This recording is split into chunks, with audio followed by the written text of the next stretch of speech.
नमस्ते साथियों, वंदे मातरम, भारत माता की जय, जय गौ मां। साथियों, जय आयुर्वेद, राजीव भाई अमर रहे। साथियों, अभी जो आपको एक शांति दिखाई दे रही है, ये तूफान से पहले की शांति है।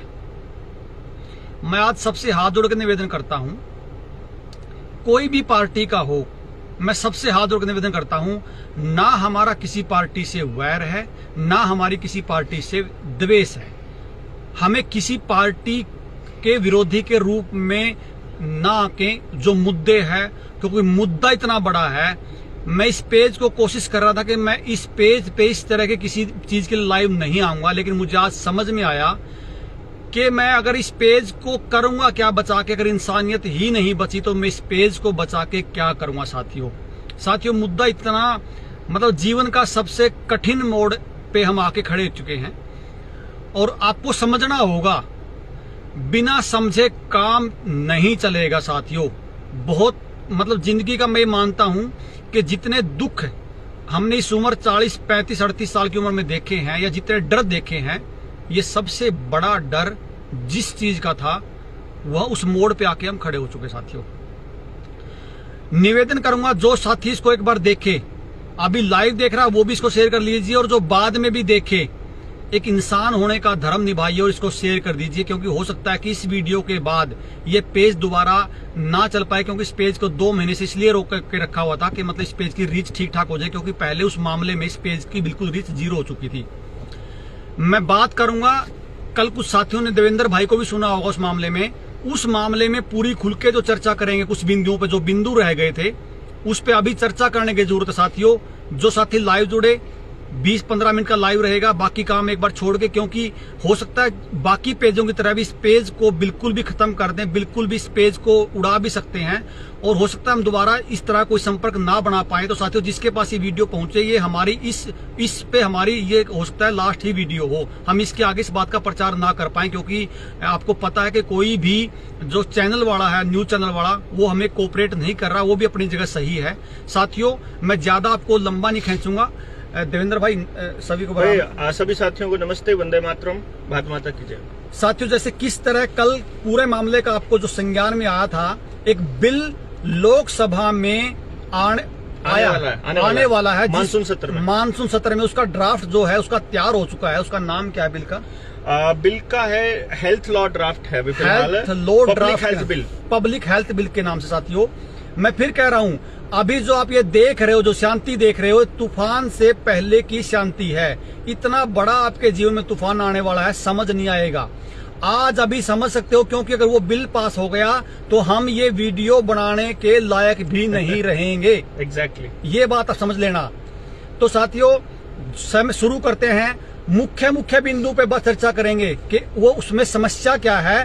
नाम जो है वो हेल्थ बिल के नाम पे, लेकिन उसमें है क्या, मैं एक बात इसमें समझा देता हूं। साथियों, अभी जो ये पूरा प्रकरण चला, 2 साल जब पूरा प्रकरण चला, और जब लोग समझने लगे, और आप लोगों की वजह से जब उनका मिशन फेल होना शुरू हुआ, और आप लोगों ने जो उनका अश्वमेध जो घोड़ा था वो रोक दिया, खासकर हरियाणा के संबंधित जिलों में वो घोड़ा को जब रोका, अश्वमेध घोड़े को, तो उनको एक चीज समझ में आ गई कि ये जो लोग हैं ये इतनी आसानी से नहीं हार मारने वाले, इसलिए उन्होंने प्लान बी पे काम करना शुरू कर दिया है। और हमारी जो सबसे बड़ी एक जो समस्या, या हमारी सबसे बड़ी एक सोच जो ये थी कि जो तीसरी लहर है ये क्यों नहीं आ रही, इसका कारण आज हमें समझ में ये आया है कि ये तीसरी लहर अब की बार प्लान बी के तहत लेके आने वाले, पूरी तैयारी के साथ, क्योंकि अगर उसी तैयारी में ये ले आते तो आप दोबारा से उसको फेल कर सकते थे। अब की बार इनका कोई प्लान फेल ना हो, किसी कानून का सहारा लेके, इसलिए इन्होंने प्लान बी पे जो काम किया है। अब ये जो लहर आएगी, लिख लेना, ये लहर इस बिल के पास होने के बाद ही आएगी। तब तक वो लहर रहेगी चाइना में, तब तक वो लहर रहेगी दूसरे देशों में, लेकिन भारत में तभी आएगी जब ये बिल पास हो जाएगा, क्योंकि जिस दिन ये बिल पास हो गया आप कुछ भी नहीं कर पाओगे। देवेंद्र भाई, इस बिल के बारे में मोटी मोटी आप बताना शुरू कर दिए, इस बिल में ऐसा है क्या? 2-3 चीजें मैं आप दोस्तों को बता दूं भाई कि एक तो दूसरे देशों में अभी लहर आती रहेगी, उसके मैं बीच में आपको छेड़ देता हूँ। हाँ, चाइना मॉडल, क्योंकि अभी वो लहर चाइना में क्यों है, क्योंकि ये जो बिल का जो प्रारूप है वो चाइना में कभी का लागू हो चुका है। यस। ये बात ध्यान रखने वाली है। वहां पे जो तीसरी लहर इसलिए सबसे पहले आई है क्योंकि ये सारे के जो इस बिल में चीजें हैं वो सारी ऑलरेडी चाइना में हैं। तो वो चाइना की तरह आप लोग विरोध ना करो, आप लोगों के हाथ किस तरह बांधने हैं वो इस बिल में लेके आएंगे, तब चाइना से उसको बॉर्डर पे क्रॉस कराएंगे। देखो, एक चीज मैं आपको बताऊं कि चाइना हमारे से लगभग 20 साल 25 साल आगे है और टेक्नोलॉजी में तो 50 साल आगे है, लेकिन जो अभी यहाँ हो रहा है वो चाइना में 15 साल पहले, जब 20 साल पहले जिस टाइम पे ये कम्युनिस्ट नहीं आए थे, फासिस्ट नहीं आए थे वहां, उससे पहले का दौर में अभी इस वक्त हम लोग हैं। यानी कि जिस तरह उन्होंने डिक्लेयर कर दिया कि कम्युनिस्ट पार्टी ही रहेगी, वन पार्टी गवर्नमेंट रहेगी, उसी तरह से वन पार्टी गवर्नमेंट या एक ही आदमी देश का मुखिया रहेगा, वो भी यहाँ पर डिक्लेयर जिस दिन हो जाता है, समझ लीजिए चाइनीज मॉडल वहाँ लागू हो जाएगा। अब आ जाइए। तो अभी वहां पर ये चीज है। अभी मैं आपको 2 चीजें ये दिखा रहा हूँ, मैं आपको दिखा भी देता हूँ। मैं अभी जो मैंने रेफरेंस लिया है, मैंने ये टाइम्स ऑफ इंडिया, जो इंडियन एक्सप्रेस की ये रिपोर्ट है, आपके सामने नजर आ रहा होगा, द न्यू ये जो न्यू हेल्थ लॉ ड्राफ्ट है, 4 टायर सिस्टम है, मैं इसको जस्ट बता देता हूँ। इसके अंदर क्या है, इस चीज को समझना पड़ेगा आपको। एक अपने देश के अंदर 1897 में एक एक्ट है, 1897 का एपिडेमिक डिजीज एक्ट है। उस एक्ट को रिप्लेस करने के लिए ये प्रपोज किया गया है, ये एक्ट जिसका नाम है नेशनल पब्लिक हेल्थ एक्ट।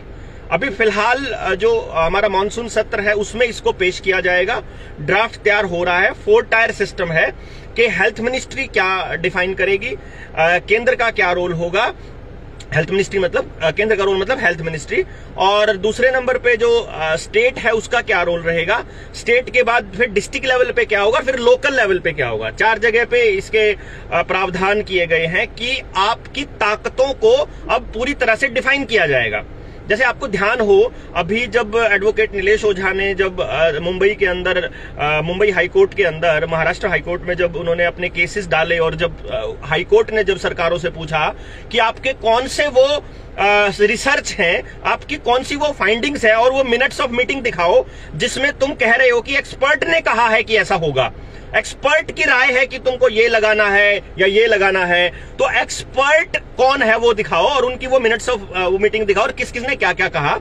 तो सरकार के पास कोई भी एविडेंस नहीं था, किसी भी तरह का कोई वो नहीं था, तो सरकार फंस गई थी वहां पे। और जिस टाइम पे आपको याद हो, 21-22 तारीख की बात है ये, जिस टाइम फंस गई सरकार, तो सरकार ने कहा हमें 1 हफ्ते का टाइम दो, और जज ने कहा कि 1 हफ्ते का नहीं, तुम्हें कल 2:30 बजे हमें वो सारा रिकॉर्ड देना है, सारा रिकॉर्ड जितना आज तक का तुम्हारे पास प्रूफ है, जितने भी सबूत हैं कि बीमारी, इलाज, इसके लिए जो भी लग रहा है, जो मैंडेट्स हैं तुम्हारे, इस मैंडेट को जस्टिफाई करने वाले, हमको सारे सबूत चाहिए 2:30 बजे तक। तो सरकार ने क्या किया, 1 बजे डिजास्टर मैनेजमेंट एक्ट को ही विड्रॉ कर लिया। क्योंकि आपको ये बात समझनी होगी कि एक हाई कोर्ट का फैसला पूरे भारत के हर हाई कोर्ट में लागू है, तो मतलब पूरे भारत को सबूत नहीं देना पड़ता और पूरे भारत के साथ ये होता। तो नीलेश ओझा ने अभी उन लोगों से डिमांड करी है कि जिनके चालान कटे थे, मुंह ना ढकने वाले, वो वापस। कविता बहन आप 1 मिनट रुक जाइए, पूरा क्लियर करेंगे। आप पूछ रहे हो कि कहना क्या चाहते हो, हम इस बिल के बारे में अभी बिल के बारे में बता रहे हैं। ये मैं इसलिए बता रहा हूं, ये भूमिका बनानी इसलिए जरूरी है कि सरकारों ने ये देखा है अभी तक कि कौन कौन आदमी लड़ाई लड़ेगा, कैसी लड़ाई लड़ेगा, किस तरह के लोग होंगे उसमें, कौन वकील होंगे और क्या दलील देंगे। अब उन दलीलों का इलाज करने के बाद अब ये मार्केट में उतरेंगे और अगली लहर लेकर के आएंगे। ठीक है। असली जो मकसद है इनका वो है आपको पूरी तरह से लॉकडाउन में रखना। जैसे इस टाइम शंघाई की 2.5 करोड़ से ज्यादा पॉपुलेशन इस टाइम लॉकडाउन में है, कंप्लीट लॉकडाउन में। और ये चीज समझने के लिए आपको इस ड्राफ्ट को समझना पड़ेगा। इस ड्राफ्ट में क्या है असल में, मैं इसका मोटे तौर पर एक चीज बता देता हूं, जिसके कल हमने एक तो ट्रीटी है हमारी, जो पेंडेमिक ट्रीटी है, जो WHO ने पूरे हर देश को, हर मेंबर कंट्री को भेजी है। एग्रीमेंट है ना, कोई एग्रीमेंट है। जिस देश ने उसको साइन कर दिया वो देश उस ट्रीटी के अंदर आने पर WHO की दिए हुए दिशा निर्देशों को मानने के लिए बाध्य हो जाएगा, और अगर वो बाध्य हो जाता है तो आपके देश का कानून, आपके देश का संविधान नल एंड वॉइड हो जाएगा। ये बात को समझना बहुत जरूरी है। अगर WHO की ट्रीटी आ जाती है तो आपके देश के कानून, आपके मौलिक अधिकार, आपके जितने भी जो भी चीजें हैं वो सारी की सारी नल एंड वॉइड हो जाएंगी। तो ये ट्रीटी अगर इतनी फायदेमंद होगी तो लोग खुद कहेंगे, अदरवाइज आप इस ट्रीटी को समझिएगा। इस ट्रीटी पे अलग से हम लोग एक वीडियो चलाएंगे। प्रियंका बहन, मैं आपके लिए कह रहा हूं, आप इस वीडियो को जरूर देखना, क्योंकि आपका ये वीडियो देखना बहुत जरूरी है। हाँ, आप जुड़े रहिए। अभी आपको मैं बता दूं, जिस नेशनल पब्लिक हेल्थ बिल की मैं बात कर रहा हूं, जो आने वाले टाइम में कानून बनने वाला है, मानसून सत्र में ये आएगा, और इसके अंदर कौन आदमी की क्या हैसियत रहेगी।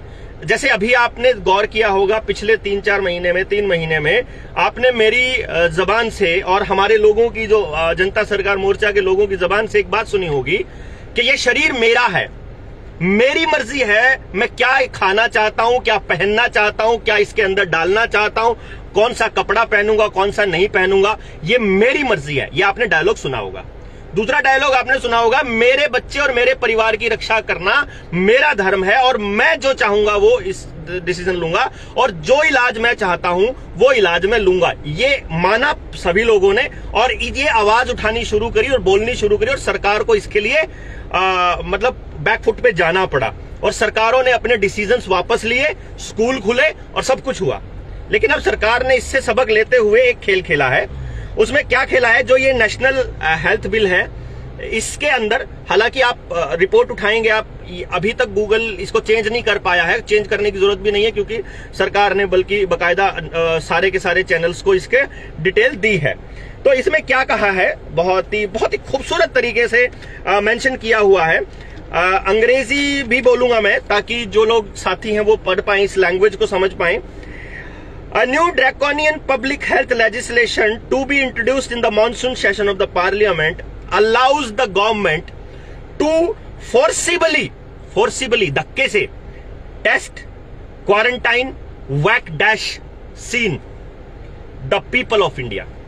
यानी कि आने वाले वक्त में अगर ये बिल कानून बन जाता है तो ये कानून सरकार को अधिकार देता है कि उसके बाद अगर सरकार चाहे तो आपको आपकी मर्जी के बिना जबरदस्ती टेस्ट कर सकती है, जबरदस्ती क्वारंटाइन कर सकती है। शेयर कर दीजिए, क्योंकि ये हो सकता है इसके बाद ये पेज ही ना बचे। इसको शेयर जरूर करते रहो। शेयर भी कर लेना, वीडियो खत्म होते ही डाउनलोड करके अपने चैनल पे भी लगा लेना। हमें कोई शौक नहीं है कि हमारे चैनल पे ही चले ये वीडियो, लेकिन आप अपनी जगह पे लगा लीजिए। आप इसको अपने भाषा में बोलकर लोगों को बताइए, लेकिन बताना बहुत जरूरी है। Any person can be examined, किसी भी आदमी का टेस्ट किया जा सकता है, vaccinated and given any other treatment without his consent. मतलब किसी भी आदमी को उसकी मर्जी के बिना कोई भी इलाज दिया जा सकता है।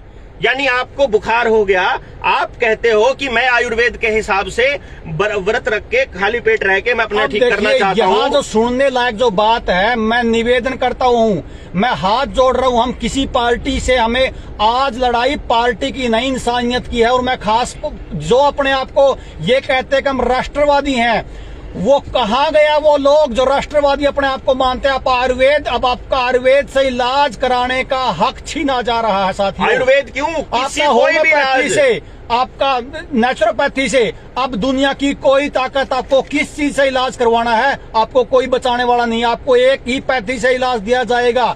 आज पूछिए नुकुरमना, आप जो आपके सत्ता में जो बैठे हैं जो लोग, उनसे पूछिए कि किस अधिकार पे आप ये बात कह रहे हो। किसने आपसे पूछा साथियों? आप लोग पूछना शुरू करिए। हमारा किसी पार्टी से विरोध नहीं है, हमारा विरोध ये है कि हमें जीने का अधिकार तो दे दीजिए, हमें जीने का अधिकार तो छोड़ दो। आगे जो बात आएंगी, मैं एक बात आज पहले, अभी इससे पहले बता रहा हूं, जो हमारा इससे हमारा कोई पीछा छुड़वा दे, हम उस पार्टी के गीत गाएंगे, हम कभी टिकट नहीं मांगेंगे, उसकी सदस्यता लेंगे उस पार्टी की। लेकिन हमारी ये बात कोई पार्टी उठा दे, भारत में कोई पार्टी हमारी बात उठा दे, हम उसका प्रचार करेंगे। लेकिन इंसानियत के नाते इस इंसानियत को कोई बचाने वाला, कोई पार्टी वाला हो तो हमारी आवाज उठा दे, हम उसके गीत गाएंगे। अगली लाइन समझिए। This legislation allows the government to force people, यानी ये लोगों को जबरदस्ती करना, इसमें सरकार को ये मतलब ताकत देती है फॉर सोशल डिस्टेंसिंग, यानी सरकार जबरदस्ती सोशल डिस्टेंसिंग करवा सकती है इस कानून के हिसाब से।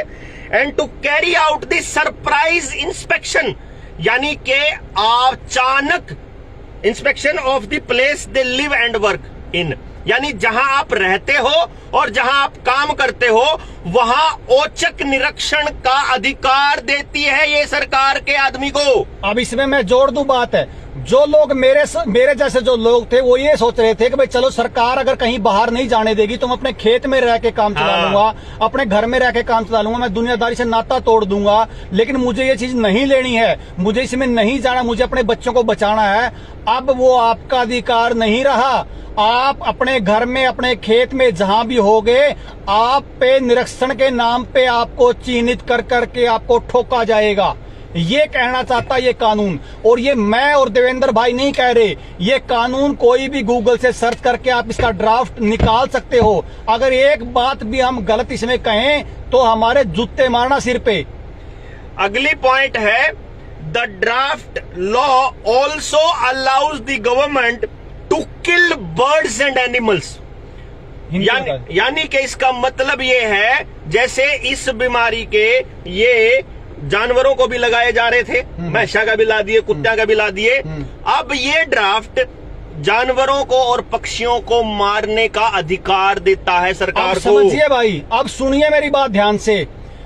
ये जो गाय का जो हम बार बार नाम लेते थे, उनको पता है कि जिस देश में गाय है, उस गाय और संस्कृति है, उसको कोई मिटा नहीं सकता, क्योंकि वो गाय हमारी खेती का अधिकार थी।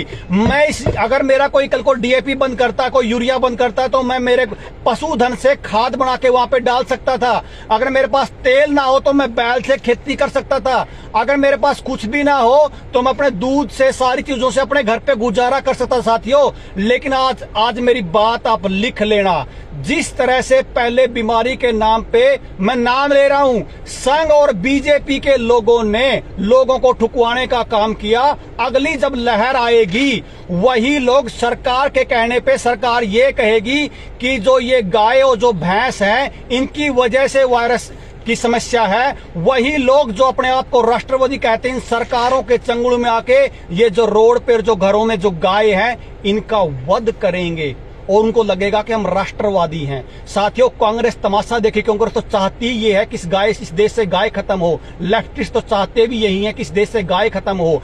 आम आदमी पार्टी की सरकार ने तो कभी गाय की सपोर्ट ही नहीं की, और मैं बीजेपी संघ के लोगों को दिखाऊंगा, वो सरकार के कहने पर राष्ट्रवाद का भरम होते हुए उनको लगेगा कि हम राष्ट्रवादी देश को बचाने निकले। जिस तरह लोगों को ठोका, उसी तरह सबसे पहले शिकार होंगी हमारी गाय जो रोड पे हैं, उसके बाद शिकार होंगी घरों वाली, क्योंकि सरकार, उनको पता है कि जब तक पशुधन किसान के खेत में है उसको कोई दुनिया की ताकत हिलाने वाला, गुलाम बनाने वाला नहीं है। तो सबसे पहला जो टारगेट होगा वो पशुधन का होगा। साथियों, ये लिख लेना, इस बात को आज नोट कर लेना, क्योंकि इसमें एक रिसर्च दी जाएगी कि भैंस और गाय के मुंह से जब जुगाड़ी करती है तो एक गैस निकलती है साथियों। लेकिन वो जो रिसर्च है वो जर्सी गाय की होगी, और मारने का जो आपका प्लान होगा देसी गाय को मारने का प्लान होगा। साथियों, मैं आज भी कह रहा हूं, हमारा किसी पार्टी से विरोध नहीं है, लेकिन आप इन पार्टियों के अंधभक्ति में निकलिए बाहर, क्योंकि अब जो विषय है वो इंसान को बचाने का, इंसानियत को बचाने का, साथियों गाय को बचाने का, देश को बचाने का है। हाथ जोड़ रहे हैं आपसे।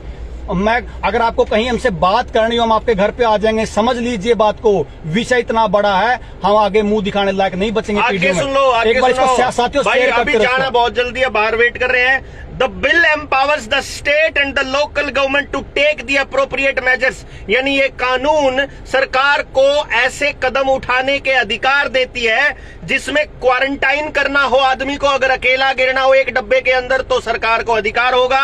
डीकंटेमिनेशन द स्पेसीज, आसपास के रास्ते में छिड़काव करना हो क्या है का उसका।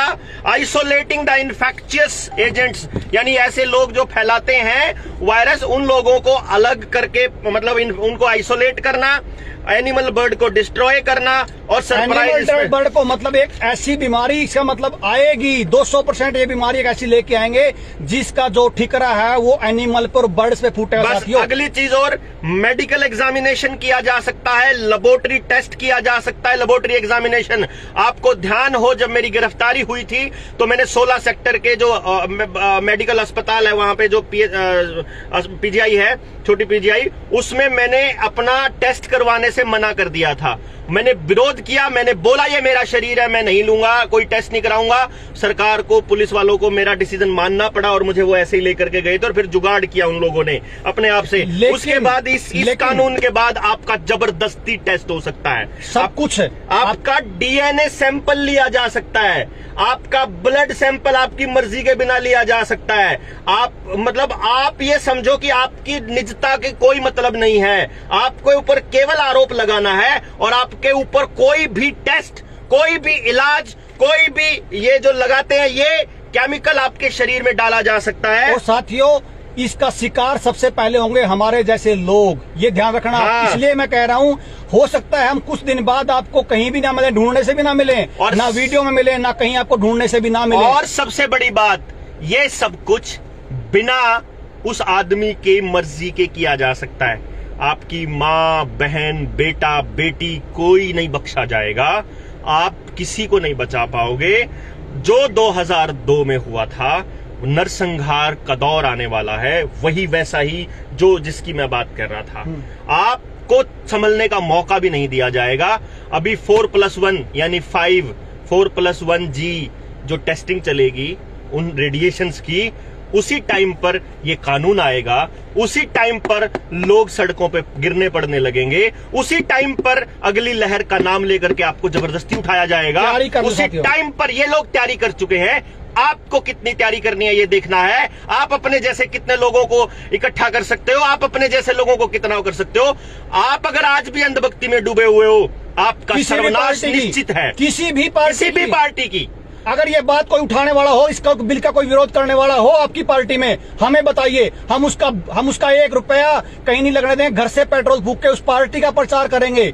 लेकिन साथियों, निकलिए इससे बाहर। आप अगर किसी पार्टी में जाके अपनी सेटिंग करना चाहते हो, अपना घर बसाना चाहते हो, अपने आप को अमीर देखना चाहते हो, तो भूल जाइए, ऐसा कुछ नहीं होने वाला। कोई पैसा, कोई दौलत, कोई प्रॉपर्टी काम नहीं आने वाली है, काम नहीं आने वाली है। पूरे कुनबे के इतिहास बनने वाले हैं। कि मैं फलानी पार्टी से हूँ, मेरा वर्कर बनी है, मेरा साथ दिए, जुत्ते मारिए उसको पूछिए बात ये।